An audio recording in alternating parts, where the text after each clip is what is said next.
Hi guys, welcome to one more cooking video. ఇవాళ మనం దొండకాయ ఫ్రై ఎలా చేసుకోవాలో చూద్దాం. సో దొండకాయలు తీసుకొని నీట్గా వాష్ చేసుకొని ఎంత సన్నగా వీలైతే అంత సన్నగా తరుక్కోవాలి. స్టవ్ మీద ప్యాన్ పెట్టేసి ఆయిల్ పోసేసి ఆయిల్ వేడెక్కాక దొండకాయలు వేసేసుకోవాలన్నమాట. ఈ దొండకాయల్లో ఫైబర్ ఇంకా విటమిన్ బి చాలా ఎక్కువగా ఉంటుంది. So maximum most of the పోషకాలన్నీ ఇందులో ఉంటాయి అన్నమాట. సో వన్స్ ఇన్ వైల్ తినడం చాలా మంచిది. ఇలా ఫ్రై చేసుకుంటే ఈజీగా తినేయచ్చు.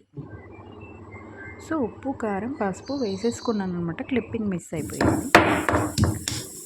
సో లాస్ట్ ఒక 20 మినిట్స్ అలా అయిన తర్వాత లాస్ట్కి మనం వెల్లుల్లి దంచేసుకొని వేసేసుకోవాలి. ఫ్రైలో ఫ్లేవర్ బాగుంటుంది. దాని తర్వాత కొత్తిమీర తరుగు వేసేసి ఎంజాయ్ చేసుకోవాలి ఫ్రైని. Thank you.